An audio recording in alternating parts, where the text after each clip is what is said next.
Hey guys, welcome back. My name's Reine and usually I would say it would be a cold day in hell before I start teaching grammar.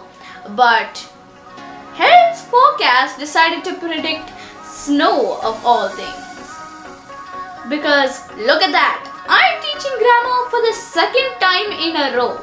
But all jokes aside, because this is a continuation of my previous video, which is the prepositions of place. If you haven't already watched that, check that out right now before you start this one. So if you're ready, let's go. So today we will be going through the prepositions of time. The prepositions of time are simply prepositions which help in showing the timing of something. We will only be going through 5 of these prepositions, in which you will recognize most of them because they are very common in between both of the different types of prepositions. The prepositions we will be going through today are in, on, at, since and for. Now let's begin with in. In, when used to indicate the position of something, means an object is inside of something. But when used for the prepositions of time, it's a completely different story. In is used to refer to months, seasons and years. So here's an example with all of them. I was in India in July, in the summer, in 2019.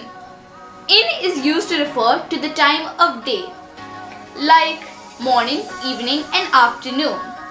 We don't use night because we will use at there. But you do use in for night when we're talking about a specific night, like in the night of my birthday, in the night of New Year's. Some examples are, there's a meeting in the morning.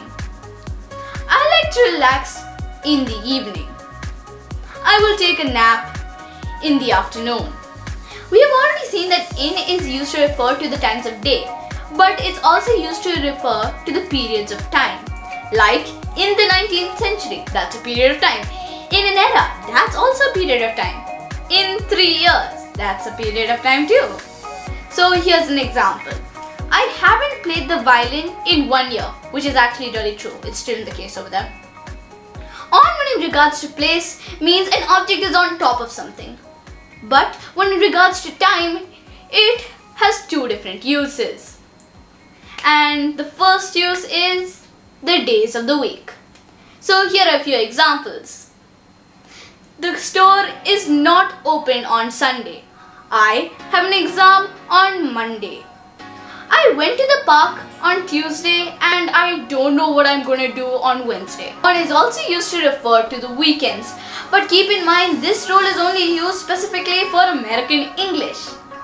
So, what are you going to do on the weekend? I like to sleep in on the weekends. At also has 3 uses.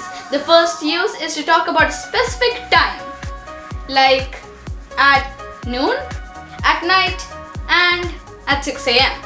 So here are a few examples. I went to a party at night. I went to the pet store at noon. And I wake up at 1 p.m. every day. That is so true. The second use is for holidays which don't have the word day at the end, like Christmas, New Year's and Easter. So here are a few examples. There are tulips blooming at Easter. There's always a heavy snowstorm at Christmas. I get lots of presents at New Year's, which is a total lie. Now the last rule is exclusive for British English.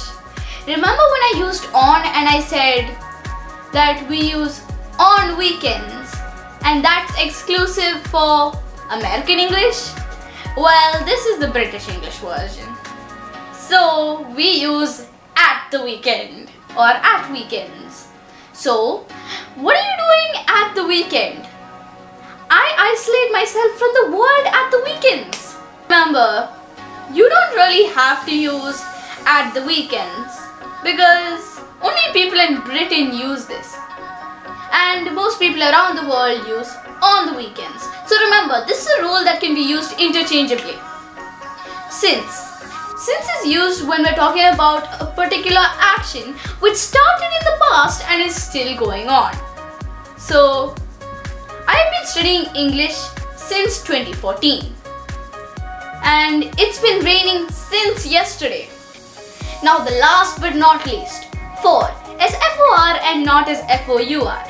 For is used to indicate the amount of time. You may have used this without even knowing it. So here are a few examples. I've been living in this neighborhood for 5 years. I'm gonna take a nap for an hour. So now we have completed the prepositions of time, which are in, on, at, since and for. Note that I did not use all the prepositions of time, and we still have to go through the prepositions of direction. So keep a lookout for that video. And yeah, that's all. So till we meet again, goodbye and good day.